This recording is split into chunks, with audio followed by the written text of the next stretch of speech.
Ya comenzó a grabar.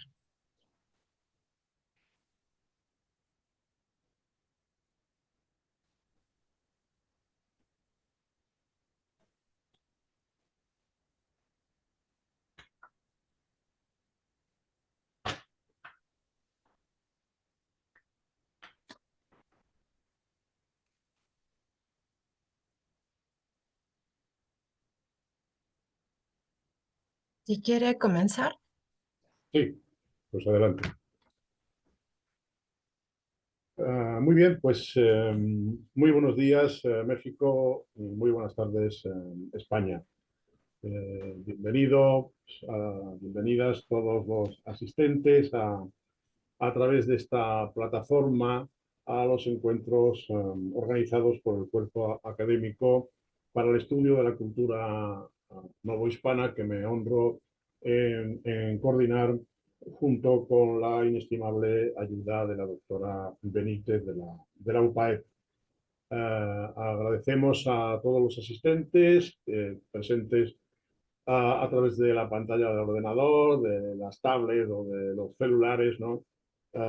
Nos congratula muchísimo que estén ahí y nuestro agradecimiento más sincero por acompañarnos, y también a los que, una vez que estas jornadas hayan terminado en este momento, pues consulten después y estén presentes o la, la visualicen a través.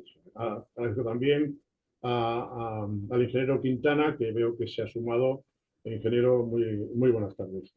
Buenos días para usted. Bueno, antes que nada, quiero agradecer el trabajo que han dedicado y que han realizado las personas que han llevado a cabo toda la labor de organización de estos encuentros virtuales. A la doctora Benítez de la UPAEP, a la doctora Pérez Ramos de la Ibero de Puebla y a la doctora García Manso de la Universidad de Extremadura. A las tres, muchísimas gracias.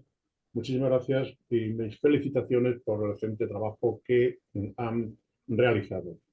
Y en este capítulo de agradecimientos, agradecerles también a ellas que me brinden la ocasión de dirigirme a ustedes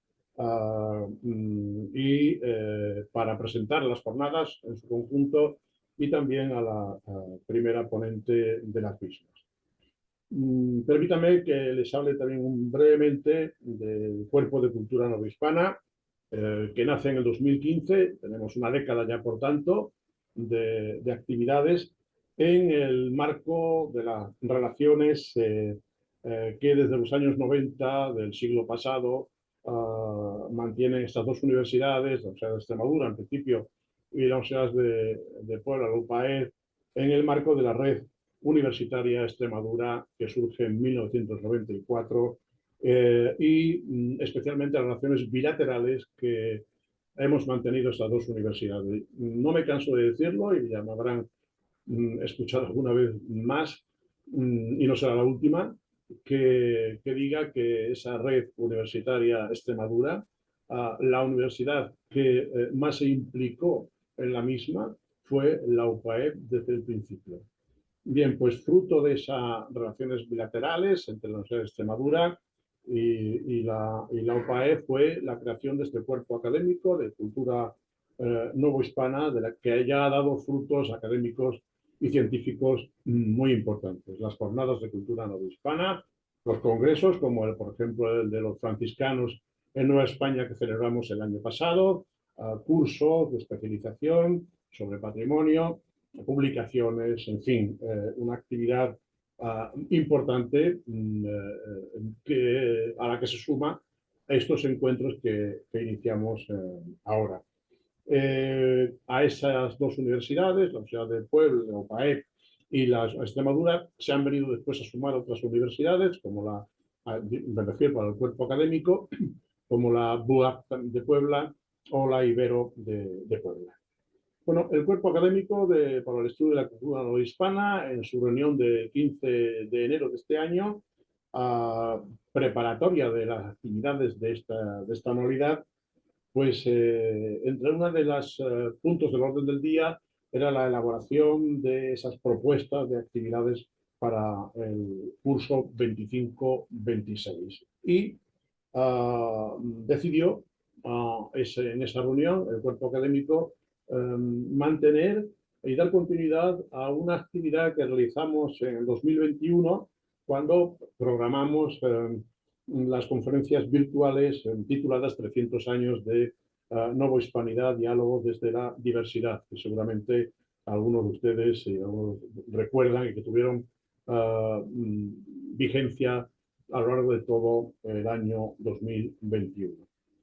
Se decidió seguir esa misma mecánica de los encuentros del 21, que hubiese un diálogo entre ponentes de un lado y otro sobre temas generales que de alguna u otra forma, con pocas modificaciones, han sido los que los distintos miembros del cuerpo académico en aquella reunión o después por correo electrónico nos han hecho llegar, ¿no?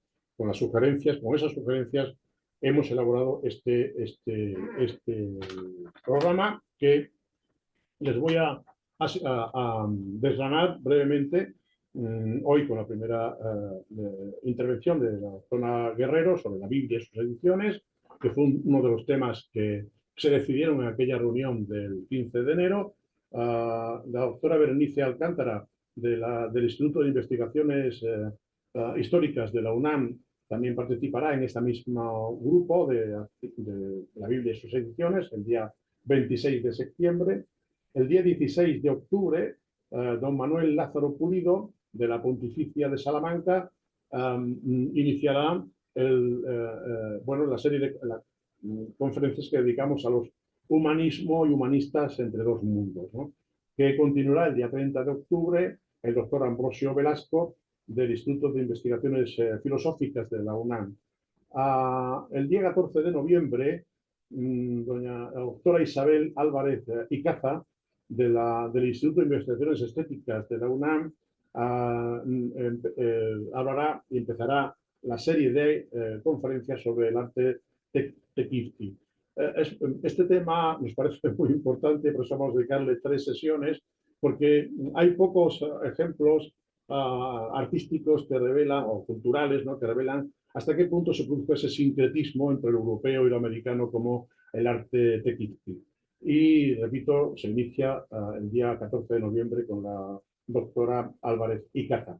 Y lo continúa el 21 de noviembre el maestro Igor Cerda, de la Universidad Michoacana San Nicolás, ¿no? Y finaliza el ciclo dedicado al arte tequifki el doctor Adán Flores, ¿no?, de la UNAM también. Bueno, la hispanidad fue uno de los temas también que surgieron como obligados, necesarios en este momento, además, digamos, muy pertinente, y inicia esas 2 conferencias que vamos a dedicar al tema de la hispanidad, la doctora Elvira Roca, ensayista, columnista, académica también de la Universidad de Málaga, y cierra el ciclo dedicado a la hispanidad y también de los encuentros el doctor David Sánchez de UPAE.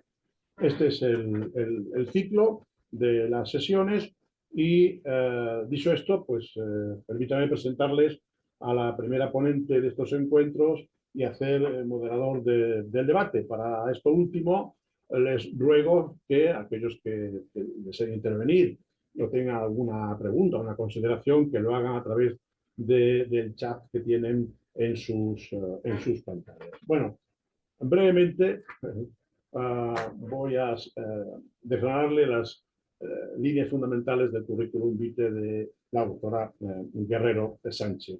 Es licenciada en Filosofía por la Universidad Complutense de Madrid y doctor también en Filosofía por la Universidad de Oviedo. Funcionaria de carrera del Cuerpo de Profesores de Enseñanza Secundaria desde 1999. Ha sido profesora de Filosofía en la Universidad de Extremadura hasta el año pasado, y actualmente es profesora de Filosofía en el Instituto Torcuato Fernández Miranda de Madrid. También es investigadora asociada de la Fundación Gustavo Bueno. Es autora del libro Pedro Sánchez de Acre, un ortodoxo español, que publicó en 2018, y ha publicado distintos artículos revistas especializadas también sobre Pedro Sánchez de Acre. Ha participado en la Escuela de Filosofía de Oviedo y en los cursos de verano de Filosofía de Santo Domingo de la Calzada y de la Universidad de Extremadura. Es vocal de la Asociación Nódulo Materialista y miembro del Consejo de Redacción de la revista Catoblepas, una revista crítica del presente, y que como el mítico animal, pues mira hacia la Tierra, a la realidad para analizarla. Una revista muy interesante, por cierto. Sus investigaciones parten del trabajo de su tesis sobre el humanismo toledano, Pedro Sánchez de Acre, ¿verdad? Y están relacionados con el humanismo español. Así mismo ha participado en el proyecto de investigación de la Universidad de Extremadura, dirigido por el profesor Moradiellos, titulado Judiofobia y antisemitismo en la España del siglo XX, una revisión historiográfica desde Extremadura sobre los orígenes y el desarrollo del Holocausto. Nada más pertinente precisamente en estos tiempos, ¿no?, que este tema. Bueno, la línea de desarrollo de sus investigaciones en el humanismo español, su última publicación de este mismo año ha sido el prólogo a la edición nada más, El reloj de príncipes y el libro de Marco Aurelio de Antonio de Guevara, de la editorial Gadir. Ha sido colaborador frecuentemente de actividades del cuerpo académico y del grupo de investigación Extremadura y América. Ha participado como ponente en las primeras jornadas Carlos V y América, con la ponencia La proyección del humanismo europeo en los territorios indianos, y también ha participado como ponente en el encuentro, los encuentros virtuales que les citaba, de 2021, 300 años de nueva hispanidad, diálogos desde la diversidad. Tenemos el lujo y el privilegio de contar con la doctora Atilana, muy querida en la Universidad de Extremadura, una ponencia que lleva por título La Biblia y sus ediciones, el humanismo, de Benito Arias Montano, que como bien sabe estaré muy pendiente porque la obra de Arias Montano ha sido una de mis preocupaciones también desde el punto de vista artístico. Sin más, y agradeciéndole a la doctora Tirana la gentileza y la generosidad para estar con nosotros esta tarde o esta mañana en México, pues adelante y bienvenida.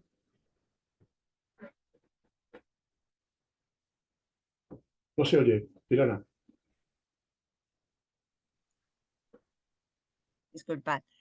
Quería agradecer en primer lugar, decía, la invitación por la cual me siento tan honrada, y es que, como muy bien ha dicho el doctor Pizarro, tanto la Universidad de Extremadura, gracias a la cual, entre otras cosas, pude desarrollar parte de lo que voy a decir hoy, y la Universidad de México, la UPAEP de Puebla, pues por su invitación, hace que esta investigación pues tenga, desde luego, un público diverso, interesado en estas cuestiones, casi podríamos decir con más sentido que desde ningún otro lugar, puesto que yo he elegido en particular a la figura de Arias Montano en la medida en que, si en algún momento esta idea de la Nueva España pudo tener el privilegio, ¿no?, o digamos el ser el objetivo de la corona española, pues es en este momento en el que Arias Montano, en pleno siglo XVI, bajo el reinado de Felipe II, pues tuvo lugar. Y sucede que entonces en esta historia de la Biblia y de sus ediciones nos hemos quedado, ¿no?, como final de esta historia con la Biblia regia de Felipe II, por el hecho de que es en ese momento en el que se acaba de fraguar la consideración que en torno a América podían tener los españoles, y sobre una de las cuestiones que interesa para estos encuentros novohispanos, como es que la principal misión, ¿no?, así se entendía, de los españoles en América, pues era la evangelización. Como no otorgar a la Biblia un papel tan principal, y sobre todo en la medida en que los misioneros, los frailes que tenían que evangelizar a los indios, pues supieran qué texto era aquel que la Iglesia podía considerar canónico, como para poder utilizarlo y encontrar en ella, ¿no?, en esta Biblia, en este texto, lo que vamos a denominar, porque es así como se reconoce, pues el depósito de la revelación, ¿no? Si se trata de la misión de evangelizar, ¿cómo no nos va a importar a través de qué texto y qué palabras Dios se ha revelado a los hombres con esta idea de hombre universal que por primera vez en la historia, gracias a América, se puede decir que está realizada, porque antes pues era claro que estábamos en la ignorancia, ¿no? Había una parte de la humanidad desconocida y gracias al descubrimiento de América se puede decir que ya la Iglesia puede cumplir con su finalidad propiamente católica de dirigirse a todos los hombres, ¿no? Por primera vez. Ya veremos que Arias Montano tiene una particular consideración del hombre americano y que tiene relación con la Biblia, y con eso nos gustaría terminar para enmarcarlo de forma precisa con esta idea de los encuentros novohispanos. Bueno, pues voy a pasar a continuación entonces a compartir el documento a través del cual yo les voy a ir mostrando estas diferentes ediciones. Aquí tenemos entonces pues esta presentación y a continuación vamos a decir que, perdón, que no sé por qué no avanza la página. Ah, aquí, vale, fenomenal. Bueno, decimos, las Biblias a lo largo de la historia. ¿Qué vamos a considerar? Pues como aparece en la diapositiva, los hitos de esta recopilación de los textos sagrados de las religiones judía y cristiana y sus traducciones, perdón, hasta llegar a la Biblia de Felipe II, como hemos dicho. Y estos hitos, que van a ser a grandes rasgos en los que nos vamos a detener en esta primera parte de mi intervención, tienen que ser presentados en primer lugar por el reconocimiento de que la Biblia es una palabra griega. Biblia significa en griego los libros, es un plural, ¿no? Ta biblia, biblion es libro en griego, y ya nos da idea de que la complejidad que constituye estos textos es, en primer lugar, el que se considera la palabra de Dios vertida en dos lenguas, el hebreo y el griego. Esto para Arias Montano va a ser importante. Dios ha elegido dos lenguas para revelarse a los hombres y su traducción implica que este mensaje de Dios se puede extender. Es decir, Dios se ha revelado a los hombres en determinadas lenguas, como hemos dicho, el hebreo y el griego, pero su traducción es obligatoria bajo esta visión católica, en la medida en que las diferentes lenguas han ido suponiendo la incorporación de nuevos pueblos a este mensaje. Es obligado pensar que toda traducción implica la difusión de este mensaje y que, claro, esta era una de las cuestiones más delicadas, ¿no? Que no se pervirtiera ese mensaje. Este era uno de los peligros, ¿no? Entonces, en primer lugar, tenemos a la Biblia Septuaginta, así llamada por ser la Biblia de los 70, que decimos es la primera traducción al griego. Se sitúa su periodo, como ven, es bastante largo, entre los siglos 3 a.C. y 1 a.C., incluso podríamos alargarlo un poco más, porque el comienzo de esta traducción es de los famosos 5 libros, el Pentateuco, pero luego esta traducción sirvió de modelo para otros libros de la Biblia. Y hay que decir que en esta Biblia participó uno de los filósofos más importantes en estas cuestiones de la Biblia, ¿no? Como fue Filón de Alejandría. Hay que decir que, claro, el nombre de los 70, la Biblia Septuaginta, es porque refiere el número de los sabios traductores del orden de 70, 72 se dice, ¿no? Pero por dar un número redondo eran los 70, pues digo que entre ellos estaba Filón de Alejandría y sienta una de las ideas principales que en esa cultura, vamos a decir, del Egipto, ¿no? de la ciudad de Alejandría, se tiene del mensaje divino, como es el de que se tiene que universalizar. Dicho de otra manera, la Biblia hebrea, en cuanto que se traduce al griego, se desnacionaliza. No es un mensaje dirigido a un pueblo elegido, sino que este pueblo elegido puede, de alguna manera, admitir que su mensaje es para todos los hombres. Y esto desde el principio ha sido así. Pero si hubo un filósofo encargado de dar esta idea, ¿no? De que el mensaje divino era para todos los hombres, fue Filón de Alejandría, y sentó otra idea fundamental que luego vamos a ver aparecer a lo largo de las diferentes ediciones, como es la distinción entre la interpretación literal y la interpretación alegórica de la Biblia. Nos adelantamos y decimos, ¿por qué es esto tan importante? Pues porque en el siglo XVI, esta Biblia de Arias Montano con la que vamos a terminar, en la medida en que la Reforma protestante puso de manifiesto la diferente interpretación de los dogmas de la Iglesia, la cuestión de si era universal este mensaje o no, si todos los hombres estaban llamados a este mensaje de salvación o no, se discutía, ¿no? Se discutió. Y es por eso que la noción católica de este mensaje universal se ve de alguna manera limitada o modificada, vamos a decirlo neutralmente, por la idea protestante de lo que es la salvación para los hombres, ¿no? El diferente papel que tiene la Biblia en la vida de los hombres. Básicamente lo adelantamos ya, pues la Biblia, bajo el punto de vista católico, tiene la función de, entre otras, reformar las costumbres, cosa que desde el punto de vista protestante, desde Lutero, pues esto no era viable, ¿no? Uno se salva leyendo la Biblia, pero este efecto sobre las costumbres realmente no tenía mayor trascendencia a la hora de la salvación, ¿no? Dios podía salvar o condenar a los hombres en función de su libre arbitrio, ¿no? Sin que este criterio divino pudiera estar en conocimiento de los hombres. Cosa que, lógicamente, hacia la evangelización y este mensaje de salvación, pues difícil de exportar. Si estamos pensando en América y si estamos pensando en esa visión que tenían en Europa los protestantes, afortunadamente en América triunfó el catolicismo, ¿no? Porque si no, pues no hubieran podido ser incorporados de la misma manera estos nuevos hombres. Vale, pues pasamos de la Septuaginta a la Vetus Latina.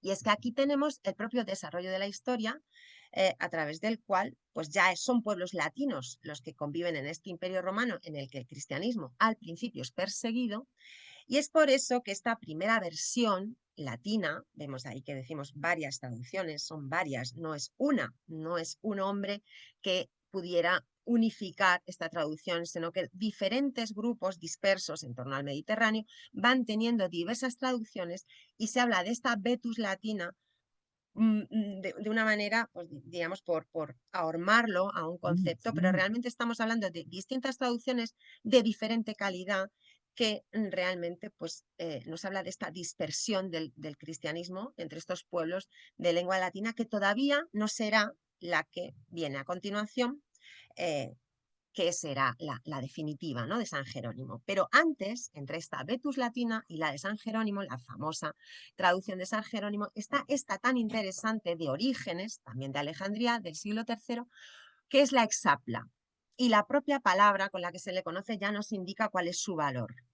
Y es que es la primera edición crítica del Antiguo Testamento que recoge las diferentes versiones del griego, 6. Ahí vemos en la diapositiva en columnas estas diferentes versiones, lo cual nos permite decir sin ninguna duda que es la primera versión crítica, es decir, que compara, ¿no? Que establece cómo a través de diferentes fuentes determinadas palabras pues se dicen de una manera o de otra, y esta labor de comparación sirvió mucho, desde luego, al posterior conocido San Jerónimo, que después de estudiar esta tradición que ya había de la traducción al latín, consiguió por fin ofrecer una traducción unificada de la Biblia al latín a finales del siglo IV.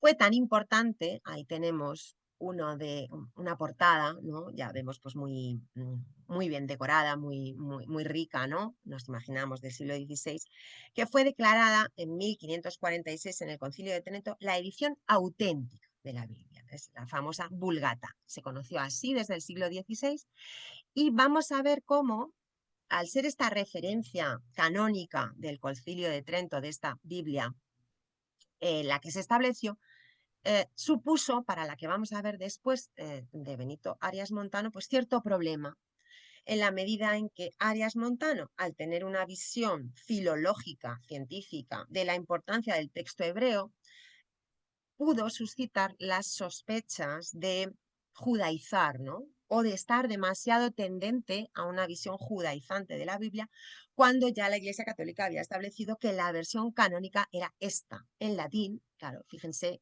que hemos pasado por el hebreo, por el griego, ahora estamos en el latín, y es esta, ¿no?, la del latín, la considerada canónica.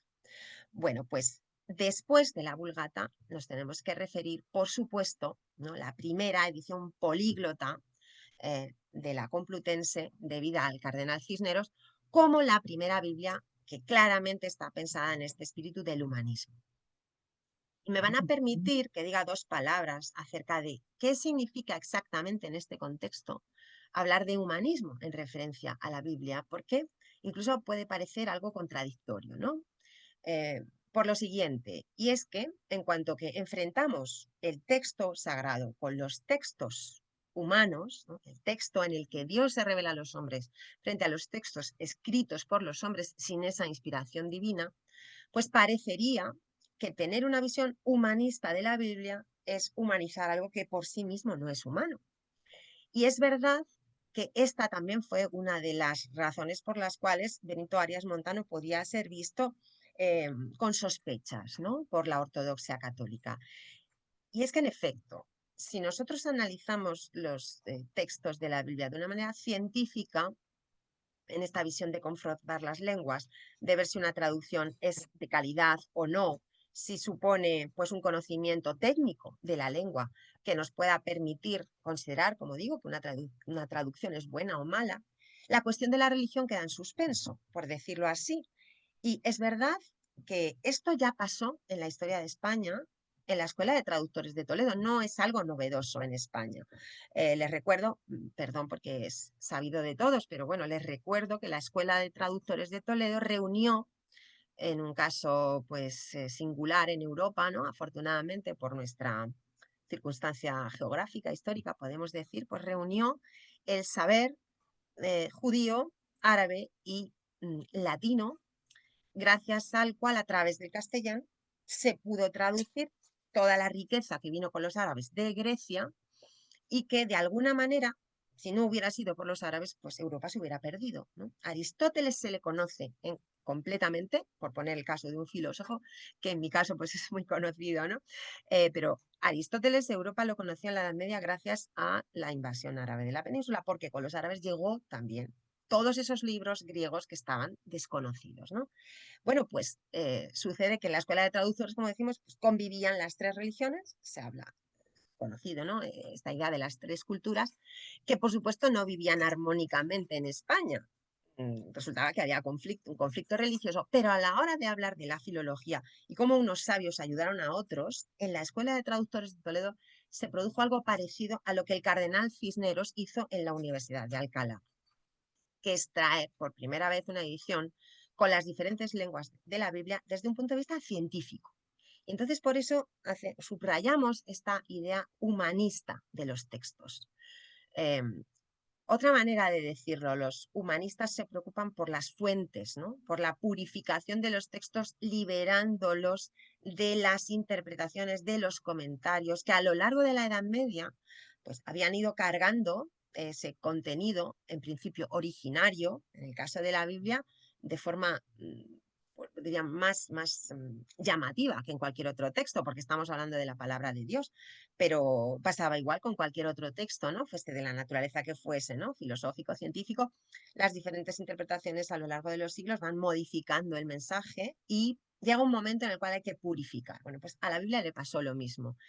Y esta primera edición políglota de una Biblia completa es un monumento filológico, pero también es esto, ¿no?, un monumento a una consideración científica de la Biblia.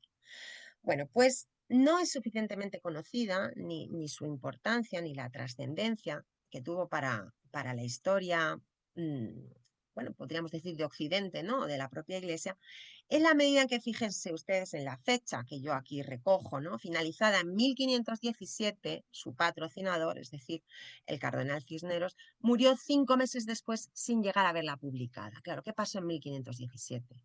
Pues famosa proclamación, ¿no?, de las 95 tesis de Lutero, es el inicio de la Reforma protestante.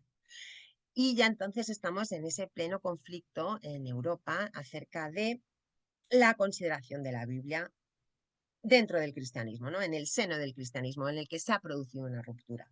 Como habíamos anunciado, si el texto de la Biblia se considera el depósito de la revelación, bajo la visión protestante, podía y debía ser traducido a las lenguas vulgares para que el pueblo, el vulgo, conociera este mensaje divino y los especialistas religiosos tuvieran un segundo plano o incluso ni siquiera fueran necesarios. Es por eso, ¿no?, que la visión negativa que Lutero tenía de la Iglesia iba ligada a esta idea de que no tiene que haber especialistas religiosos. Cualquiera, si tiene la Biblia traducida a su lengua, puede conocer el mensaje de Dios sin que nadie tenga que, ¿cómo decirlo?, enseñarle o traducirle o hacerle más fácil este mensaje, ¿no? La Biblia por sí misma, la lectura de la Biblia por sí misma, es suficiente.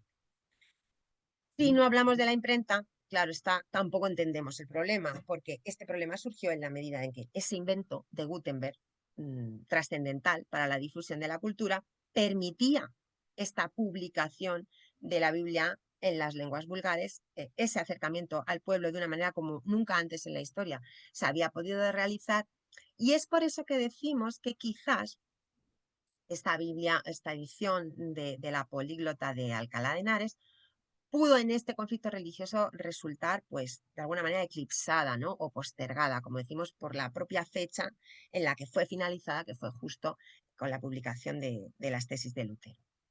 Y quería que viesen la maquetación de una página de esta Biblia, porque no es casualidad el que esta maquetación, como digo, se entienda de la siguiente manera. En el centro está la Vulgata en latín, a la izquierda está el griego y a la derecha el hebreo. El faldón de la página, que tiene los comentarios en siriaco y su traducción latina, culmina esta visión de las diferentes lenguas, pero con esa condición de tener un lugar central. Este era un principio teológico que Cisneros buscó, que tuviera, como digo, un lugar central, la Vulgata. Como hemos dicho, fue la canonizada por la Iglesia, y el hecho de que el latín fuese la lengua de la Iglesia hizo que tanto el griego como el hebreo tuvieran que ocupar un lugar secundario. Fíjense que incluso Cisneros dice que de la misma manera en que Cristo tenía los dos ladrones eh, en su crucifixión a izquierda y derecha, pues de esa misma manera la Vulgata tenía que tener a la izquierda el griego y a la derecha el hebreo, ¿no? Esta consideración del latín como la lengua en la que propiamente debíamos de entender el mensaje divino. Y a continuación entonces tenemos la que ya hemos dicho que era nuestro lugar de llegada, ¿no?, el objetivo de nuestra conferencia propiamente, que es la Biblia Regia. Es una Biblia, que su propio nombre lo indica, es un encargo de Felipe II, y su edición se debe al hecho de que la políglota complutense estaba agotada. No es que estuviese, digamos, imperfecta, sino que de hecho, por diferentes peripecias, una de ellas es que pues un barco enviado a Roma con 600 ejemplares, claro, una Biblia costosísima, de una belleza y un lujo hasta entonces no visto, pues al desaparecer en un naufragio 600 ejemplares de la misma, luego resultó que en Europa los ejemplares que había eran escasos y había dificultades para conseguirla. Y en ese momento, ¿no?, en plena batalla contra el protestantismo, Felipe II considera, ante la propuesta de un impresor de Amberes, hay que decirlo, Plantino, no fue una idea propia de Felipe II, pero ante la propuesta de este editor de Amberes, como digo, Plantino, Felipe II se la encargara a Arias Montano. Bueno, pocas personas mejor formadas que Arias Montano para llevar a cabo esta labor de dirección de esta nueva edición de la Biblia, y por su condición de orientalista, uno de los mejores conocedores del hebreo, por supuesto del griego, del latín. Se dice que llegó a dominar se habla de un número hasta 13 lenguas, ¿no? Él mismo reconoce que 10, otros autores dicen 13. La cuestión es que nadie mejor que el capellán del rey, director de nada menos la biblioteca del Escorial, para llevar a cabo este trabajo. tenemos la portada de la Biblia, que también nos da idea de este cuidadoso trabajo, ¿no? De esta decoración tan riquísima con la que vemos que es presentada esta Biblia sacra, también llamada Biblia de Amberes, como hemos dicho, más conocida como Biblia Regia, que por primera vez introduce 4 lenguas: el hebreo, el caldeo, que se llamaba el siriaco, el griego y el latín. Bueno, pues vamos a la maquetación. Como hemos hecho antes con la Biblia de Cisneros, nos damos cuenta que Arias Montano ha presentado el texto en 2 páginas, ya no en una. Y el lugar central sigue siendo la Vulgata, a la izquierda el hebreo, a la derecha el griego, y como dijimos, los comentarios abajo en el faldón, que hacen que pues, sea la Biblia más completa, pero se mantiene esa arquitectura. Arias Montano no quiso romper con esa idea de la centralidad de la Vulgata. Él ya era consciente de los rumores que en torno a su figura se había creado, del peligro que se tenía de que pudiera ser una Biblia judaizante o una Biblia influida por el protestantismo. A muchos niveles, ¿no? Se sospechaba.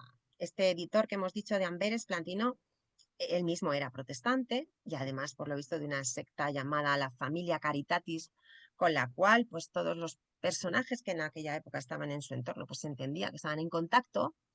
El propio Arias Montano se ha creído, algún historiador como Reckers ha reconocido que era un miembro de esta secta, pero realmente no tenemos por qué dudar de la ortodoxia católica, de alguien que era prácticamente una de las personas más importantes para el rey en todos los sentidos, tanto religioso como político.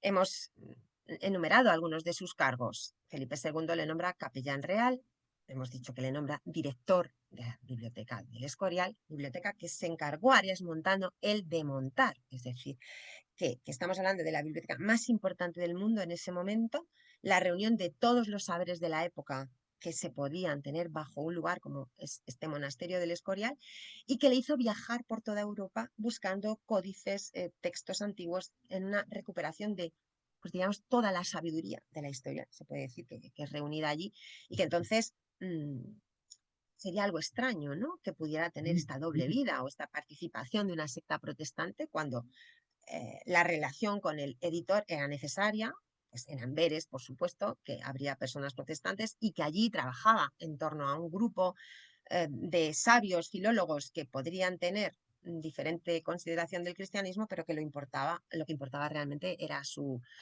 pericia a la hora de traducir, no qué religión practicaran. Bueno, pero como Arias Montano tuvo que luchar contra estas sospechas, estos rumores, tuvo que llegar incluso a defenderse de una acusación directa de un profesor de la Universidad de Salamanca, Adolfo de Castro, a la Inquisición española. Es decir, esta Biblia nació con numerosos enemigos, entre otros dentro de la propia España, que se pensaba que podía ser un mal encargo de Felipe II a esta persona, ¿no? Bueno, pues por eso también influye el decir que esta visión de las 2 páginas en el que la Vulgata sigue siendo el centro era una manera también de presentar eh, la misma idea que tenía Cisneros, ¿no? Para no entrar en más dificultades. Bueno, pues ya puestos en esta figura que decimos del hebraísta Arias Montano, podríamos decir muchas otras cosas de él. Nos estamos fijando sobre todo en su faceta de hebraísta por el hecho de ser el autor de la Biblia Regia. Mejor dicho, el director de la traducción que recogió todos estos códices, todas estas tradiciones de las diferentes traducciones que hasta entonces se tenía, que hiciera de ella un trabajo unificado, una mejora de la Biblia políglota de la Universidad de Alcalá, pero siguiendo, por supuesto, la senda de esta primera, como ya hemos dicho, porque su edición se veía necesaria ante la ausencia de ediciones de esta primera políglota que por primera vez en la historia se había producido.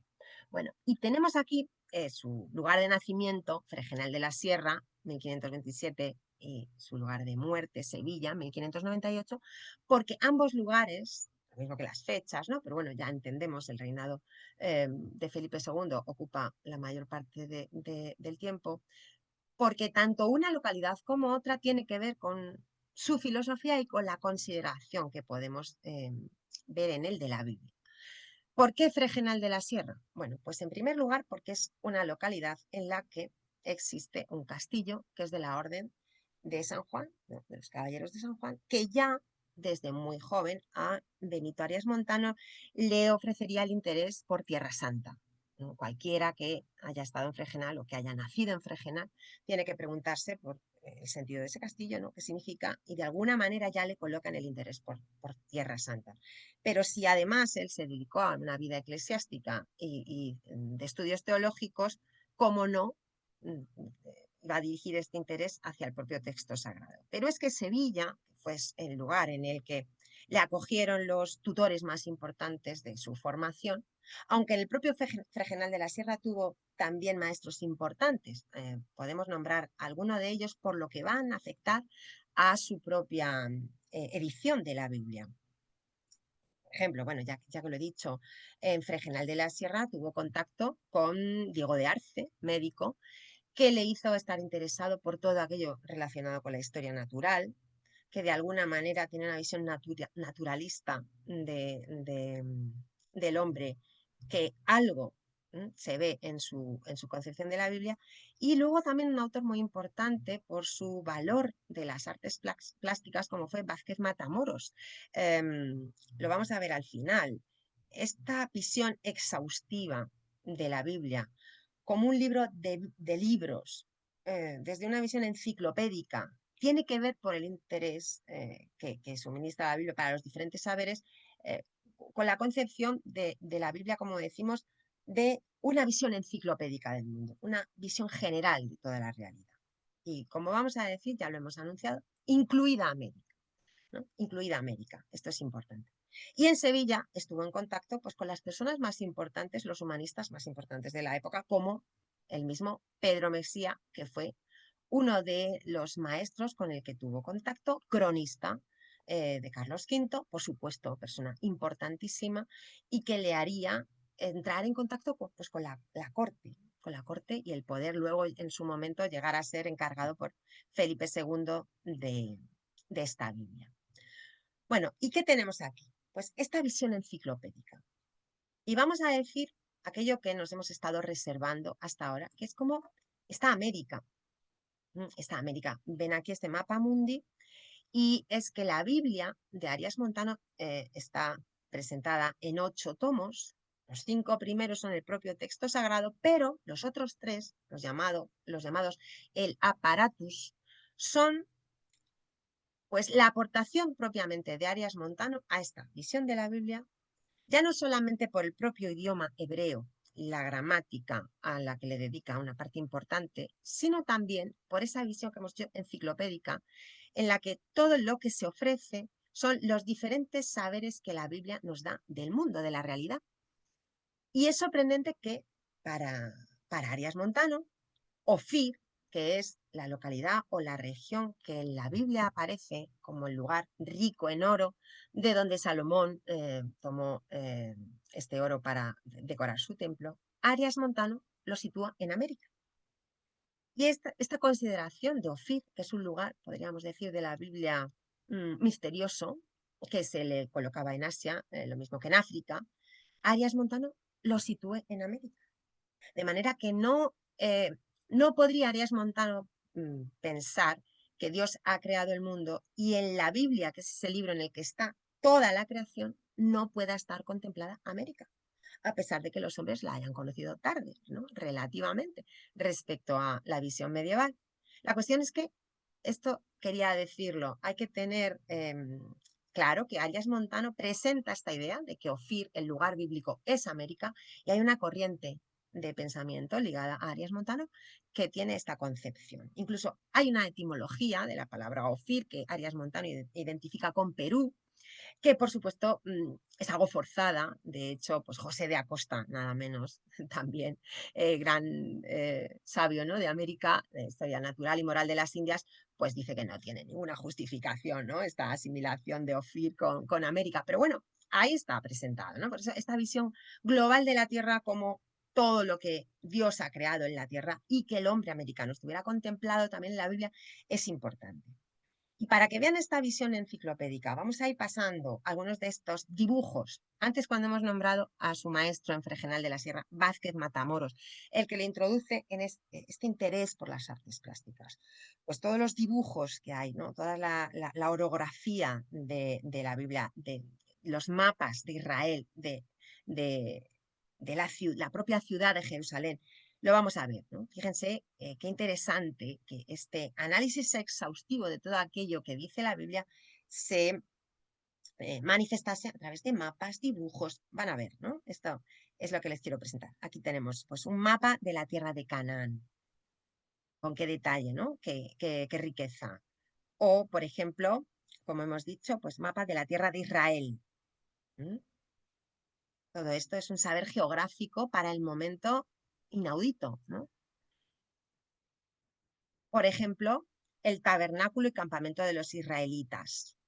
Los objetos del tabernáculo. Aquí pueden ver esa serie de objetos sagrados que nos están presentando un concepto antropológico de la Biblia. Es decir, ya no solamente hablamos de pues un contenido espiritual, el mensaje divino que Dios quiere transmitir a los hombres, sino que se ofrece una visión de etnológica, ¿no? Qué objetos usaban, cómo eran sus templos y se dibujaron, ¿no? Todos estos objetos en estos 3 tomos que eran ese aparatus que hemos dicho que tenía este interés científico. Aquí vemos el arca de Noé. ¿No? Se hace una representación del arca de Noé que parecería, ¿no? Tal cual que se está tomando de un objeto real, ¿no? Y propiamente es la narración bíblica la que nos da a entender que pudiera imaginarse que así era el arca de Noé. Aquí la planta del tabernáculo, la visión arquitectónica, ¿no? Otro saber, la reunión de todos los saberes. Esto que hemos dicho que es esa visión de la Biblia como un libro de libros, una enciclopedia de toda la creación, pues aquí lo tienen. Sección y detalle de la construcción del tabernáculo, estructura de madera del tabernáculo, claro, importantísimo, ¿no? Planta del templo de Salomón, ¿no? El levantamiento de esta visión cenital del templo, lo vemos. Y en esta visión antropológica, como hemos dicho, pues la vestimenta, ¿no? El hábito de los personajes de la Biblia. Aquí tenemos ornamento del sumo sacerdote Aarón, con este lujo de detalle, ¿no? Este grabado tan bonito. Y aquí, pues a la derecha, el grabado introductorio a la Biblia de la representación de la piedad. Además pone piedad regia. Claro, no olvidemos que el encargo es de Felipe II y que hablando del humanismo, pues nada más humanista que fuera el propio rey quien encargara la Biblia y no alguien de la Iglesia y no un especialista eclesiástico, ¿no? De alguna manera incluso pues, visto con malos ojos por el Papa. Y eso que se suele hablar de los católicos como los papistas, pero Felipe II en este caso incluso está eclipsando una de las funciones de la Iglesia, ¿no? Que era tener la iniciativa de una traducción, perdón, de una edición de la Biblia. Lo cual no es extraño si sabemos que en el Concilio de Trento tenía más interés la propia España porque se celebrara que el papado y que a Carlos V le costó mucho el que se celebrase este concilio y que es en este concilio en el que se sientan los dogmas a partir de los cuales se puede distinguir en qué consiste la doctrina cristiana hasta hoy.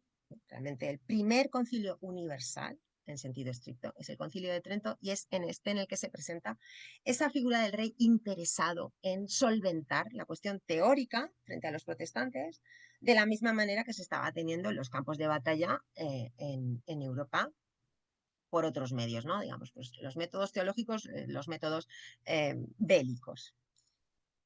Y por último, pues aquí tenemos Jerusalén y su entorno, del profeta Nehemías, una visión de la orografía de la ciudad y un grabado de la portada de esta. Nos podemos hacer idea de esta riqueza y de la importancia que todos los saberes que se reunían en esta Biblia, hemos dicho que quería presentar Arias Montano. Bueno, sección y planta del Templo de Salomón, vista exterior del templo, ¿no? De nuevo destacando el saber arquitectónico. Y con todo ello, lo que venimos a decir es que Felipe II, ante estas sospechas de que la Biblia pudiera ser mal vista por el papado y que se tuviera sospechas de herejía por parte de algunos autores, ¿no?, profesores de la universidad, como fue el caso de León de Castro, nombró a 3 personas, Pedro Serrano, Ambrosio de Morales y Fray Luis de Estrada, para que vigilaran que no había peligro en esta edición de tener tendencias judaizantes, ¿no?, de dar al hebreo un papel excesivo, se pensaba, ¿no?, excesivamente tendente a la visión hebrea de la Biblia.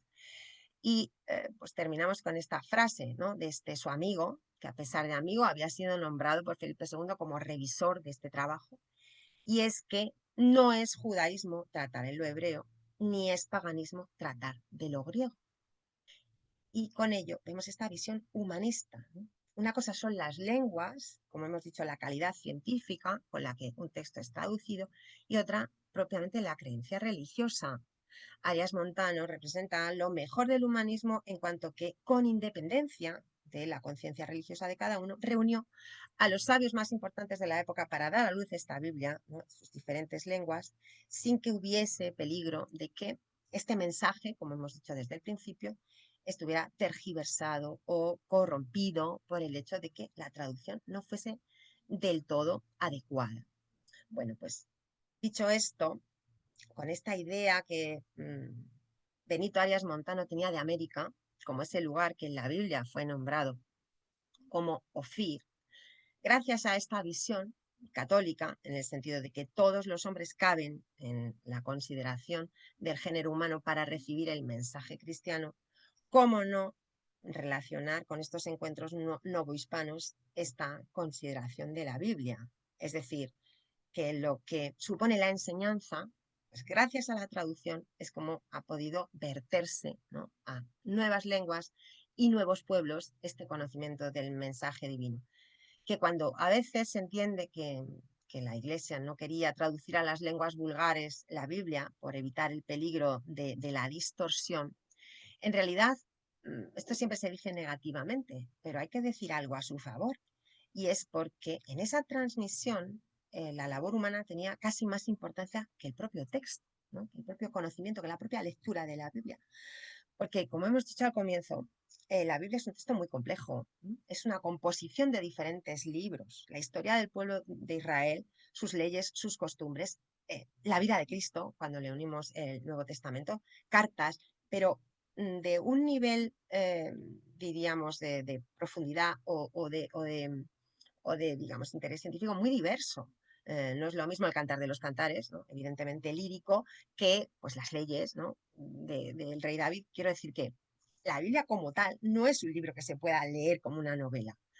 Y el especialista religioso, en este caso los misioneros que evangelizaban en América, tenían más valor de cara a los indios para la enseñanza, para la transmisión de este mensaje, que el propio texto. Y además, si vamos a terminar con una idea positiva, ¿no?, como a mí me gustaría, realmente, si no se tradujo la Biblia a las lenguas vulgares de América, como por ejemplo el náhuatl, aunque se intentó, hubo varios intentos, lo que sí se hizo fue teatro con el Evangelio. Y resultó que estas teatralizaciones de la Biblia, ofreciendo pues escenas del Génesis o del propio nacimiento de Jesucristo, causaba un impacto en la población de América, pues más llamado a la piedad que hubieran simplemente leído un texto, ¿no?, que suponía una enseñanza y digamos, una complicación que en ese momento para pueblos que apenas estaban aprendiendo el castellano para poder intentar mantener una relación de simetría con los españoles, pues flaco favor hubiera hecho, ¿no?, a su visión de la salvación, esta visión protestante de la lectura, ¿no? Antes que la lectura, como hemos dicho antes, están las costumbres, están las obras. Y de hecho, esta visión fue lo que hizo que América pudiera tener una consideración de la Biblia que no se queda solo en el texto, ¿no?, sino que supone una manera de ser, una manera de comportarse, una manera de concebir la realidad, con la que Arias Montano, en su momento, pues hubiera, supongo, hubiera estado de acuerdo si hubiera visto en lo que en lo que nos hemos convertido, ¿no? En lo que es hoy México, en lo que la Nueva España ha llegado a ser y por la que, pues bueno, podemos tener estos encuentros y estar, digamos, contentos, ¿no? De que 500 años después podamos celebrar esta evangelización de América. Así que, bueno, por mi parte he terminado. Espero que hayamos podido dar una visión general, un poco rápida. Nos hemos quedado en el siglo XVI, pero que haya podido interesarles. Muchas gracias. Muy bien. A ver, no sé si ha salido la pantalla completa. ¿Sí? No, necesita dejar de compartir, doctora. Ah, Sí, vale. eso es. Muy bien, pues mientras sale de la pantalla completa, volvemos. Muchísimas gracias, doctora Guerrero, querida Tilana, por esta brillante disertación que creíamos muy oportuna para abrir fuego en estos encuentros virtuales. Pensábamos que el tema de la Biblia, sus ediciones, era algo que requería su en fin, estudio y su análisis a partir de especialistas destacados como es tu caso, Tirana. Además, reúne otras bondades tu intervención. Primero, que pues, por razones, digamos, chauvinistas y de arrimar el ascua a nuestra sardina extremeña, pues Benito Arias Montano es un extremeño muy querido y muy valorado, y para mí especialmente, puesto que se me permite, pues además, concede una beca Jacques Delors por un proyecto de investigación Arias Montano y el espíritu de la modernidad en Europa, arte y humanismo, ¿no? Y estudiamos ahí la colección de estampas que hay en el Escorial, y que seleccionamos aquellas que pensamos que pueden haber sido grabados, llevados por el propio Arias Montano, que sabemos que era un excelente coleccionista de estampas. Y además es que esa visión enciclopédica del mundo que nos has planteado, ¿no? Y ese aparato, especialmente, pues, en América, sitúa el lugar bíblico del que nos has hablado, con lo cual has unido las dos orillas perfectamente, y es algo que te agradecemos. Es que además la relación de Arias Montano con América es muy interesante, porque tiene que ver con un cacereño, Juan de Obando, que fue presidente del Consejo de Indias, y los dos tuvieron además una relación con la Inquisición curiosa, ¿no? De hecho, Juan de Obando se postuló para ser inquisidor general, cosa que no consiguió, pero los dos tuvieron una estrecha relación, y entre ellos, entre Arias Montano y Juan de Obando, surge la relación, el interés de Arias Montano por todo el mundo americano. No solo fue coleccionista de obras, de objetos, ¿no? Llegados del Galeón de Manila, precisamente. Además, su estancia en Sevilla fue muy importante para ahurmar ese interés por América de Benito Arias Montano. Coleccionaba, repito, cosas de China, pero también tenía un gabinete de curiosidades, como una especie de cámara de las maravillas, que tenía 3 secciones, y una de ellas era de objetos de todo tipo, y entre ellos, pues lo que él titulaba el mar. Y el mar eran objetos, muchos de ellos llegados de América, como caracolas, ¿no? E incluso adelantándose no, siguiendo la estela del Fibonacci, intentó descubrir en la formación de la concha de las caracolas la acción del sumo creador, ¿no? Es verdad que luego ha estado vinculado, esto no está todavía, en fin, debidamente, creo, no lo sé porque no soy experto en la materia, porque tuvo un amigo que se dedicaba al comercio negrero, y parece ser que de alguna forma Arias Montano pudo haber participado en este mundo también del comercio negrero, pero también, además, es que coleccionaba libros de historia de América, de todo tipo. Y de hecho, Ortelius le pide a él mapas como el que nos has mostrado, ¿no? de América para hacer su gran obra, ¿no? Es decir, que la relación con América de Arias Montano está clarísima, es evidente, y por eso tu ponencia nos ha dado el arranque, ¿no? Desde Extremadura, lugar que tiene que ver tanto con el mundo americano y todo el proceso de la historia de América, desde los orígenes de la nueva hispanidad, que es lo que estamos ahora, hasta pasando por el mundo humanista y de la mano de Benito Arias Fontana. Así es que muchísimas gracias, Atilana. No sé si alguien más. Gracias, muchas Sí. gracias. Bueno, no sé si hay alguna intervención más. No veo el chat ahora mismo. Si hay alguna cosa más. Si no, No, pues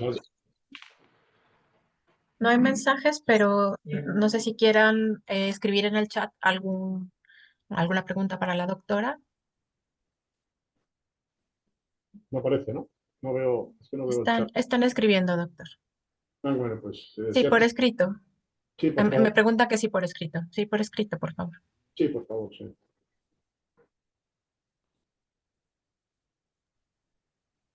Están escribiendo el mensaje, doctor. Ahorita. Damos tiempo. No, es que realmente es un tema apasionante, ¿no? Y realmente esa visión enciclopédica, ¿no? Bueno, por ejemplo, tenía las décadas de Pedro Martín de Angleria, tenía la crónica de Indias de Gonzalo Fernández de Oviedo, es decir, que realmente el interés por América de Arias Montano es algo que se ha analizado, pero creo que todavía queda mucho por analizar y por seguir analizando. No sé si ya se alguna Ya pregunta. está. Dice, buenas tardes, profesora Guerrero. Gracias por su ponencia. Ha sido muy enriquecedora. Sabemos que a lo largo de la historia se han producido muchas traducciones y ediciones de la Biblia. ¿Cómo cree usted que se ha logrado mantener la fidelidad al mensaje original en medio de tantas versiones? ¿Y hasta qué punto es posible transmitir el espíritu del texto sin alterar su fondo? Gracias.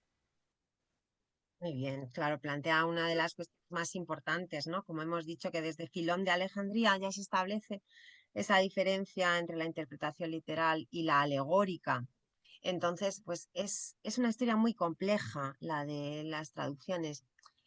Solamente con pensar las diferentes corrientes que en el seno del judaísmo existen, que al texto propiamente sagrado, ¿no? Literal, se han añadido comentarios, ¿no? Que durante toda la Edad Media se consideraban también parte de la doctrina que un judío debía de adquirir para conocer bien la Biblia, pues nos podemos hacer idea que en la medida en que era una población dispersa, la unificación de este texto era muy, muy difícil, ¿no? Y que a veces ellos mismos incurrían en heterodoxia sin saberlo, ¿no? Porque precisamente por esta dispersión.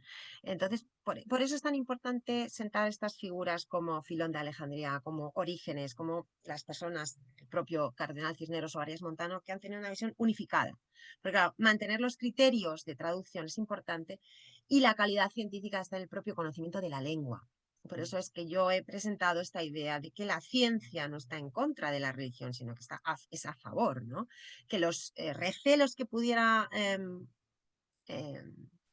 suscitar Arias Montano por su conocimiento del hebreo eran realmente infundados, porque pues la mejor traducción se puede evaluar, ¿no? En función de su significado. Ahora, es verdad que había ciertos criterios que nos pueden parecer supersticiosos, ¿no? Por ejemplo, el hecho de mantener la traducción palabra por palabra y que en el momento en el que ya había un circunloquio y una palabra se traducía por más de una palabra, ahí había peligro. O, bueno, pues el mismo hecho de traducirla a una lengua que no era la que Dios había elegido. Claro, aquí tenemos propiamente lo que sería una visión fundamentalista del texto sagrado frente a una visión más filosófica, más racionalista, que es la que promueve Filón de Alejandría, que es que supone que la interpretación no tiene por qué corromper el mensaje. Y afortunadamente es lo que la Iglesia Católica ha mantenido, ¿no? La literalidad del texto es siempre entendida desde la posibilidad de diferentes interpretaciones, como simplemente lo hemos dicho de una manera sencilla, literal, alegórico, pero hasta 4 sentidos se llegaron a establecer. Creo recordar que los que están establecidos pues son el místico, el alegórico, el tropológico, al que yo me he referido con la reforma de las costumbres, y el agógico, el que se refiere al futuro, ¿no? Porque la Biblia debía de reunir nuestro pasado, nuestro presente y nuestro futuro, ¿no? Es que qué nos va, qué nos espera, ¿no? ¿Qué nos tiene prometido Dios? Entonces, es como que la Biblia nada se escapaba. Pero, de hecho, esto pues no ha sido así. A la Biblia se le escaparon muchas cosas. Para empezar, la propia América, ¿no? Por mucho que Arias Montano hubiera querido identificar Ofir con el continente americano, pues a la Biblia se le escaparon muchas cosas y gracias a la alegoría, gracias a los diferentes niveles de entendimiento del texto, es por lo que es un libro tan rico. Y que da lugar, bueno, pues a diferentes corrientes, aunque esto pueda también tener la perversión de los conflictos, ¿no? De los conflictos religiosos, como es el caso de la Reforma Protestante. Pero realmente a mí, como no experta, yo también pido perdón, como pues el doctor Pizarro ha dicho que él no es experto, la verdad es que yo tampoco. Yo soy profesora de filosofía y el motivo por el cual me ha interesado esta figura, pues bueno, podríamos decir es porque nada escapa a la filosofía, pero es porque realmente Arias Montano es un filósofo. Y esta visión enciclopédica de la Biblia pues está en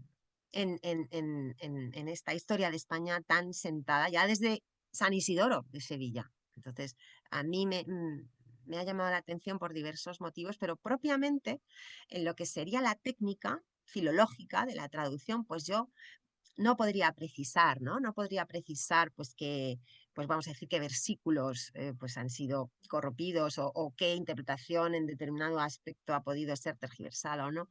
Sí que sé que hay lugares importantes. Vamos a decir alguno, aunque solamente sea por dar una respuesta algo más completa, ¿no? Que es pues una interpretación de ese pasaje de San Lucas de oblígales a entrar.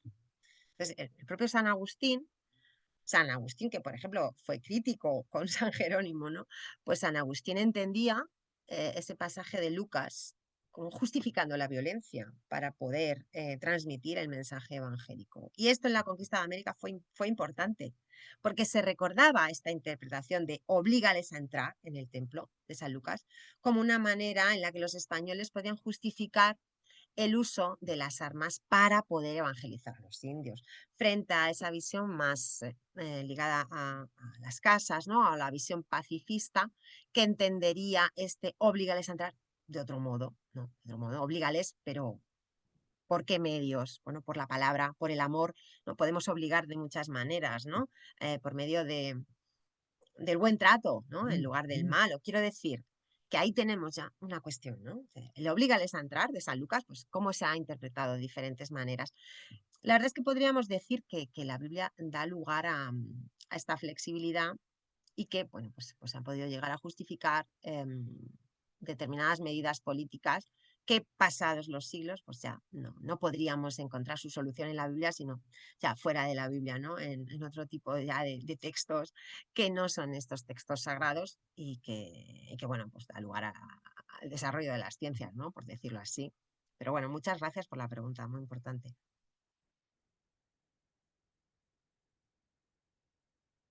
Muy bien. Bueno, muchas gracias, doctora Vera, querida Paola. Un abrazo con cariño desde Extremadura que te enviamos. Y no sé si hay alguna pregunta más, alguna cuestión. Me parece que no, doctor. Que no, ¿verdad? Bueno, pues nada. Bueno, muchísimas gracias de nuevo a Tilana. Muchas gracias a vosotros. Ha sido un Gracias por placer. lo mismo te decimos. Has abierto el fuego de forma extraordinaria. Bueno, Ah, me alegro. muy brillante, como no podía ser menos. De nuevo agradeciendo a la doctora Benítez, a la doctora Pérez Ramos, a la doctora García Manso el trabajo que han hecho para que estemos aquí ahora y las siguientes sesiones, que les recuerdo será el día 26 de este mes con la intervención de la doctora Alcántara Rojas. Ahora te vemos, Paola. Eh, saludo y un abrazo Hola. fuerte. Muy bien, pues si no hay... Bueno, pues muchas gracias, Javier, muchas gracias, María, a todos los que nos han escuchado y de verdad que ha sido un honor para mí participar y poder estar en contacto con vosotros. Muchas gracias. Gracias a ti y muy buenos días, Eso México, es. Buenos Puebla, días, buenas tardes. y buenas tardes a España. Gracias, saludos. Hasta luego. Nos Saludos. vemos la siguiente. Adiós. Chao. Adiós. Hasta la vista.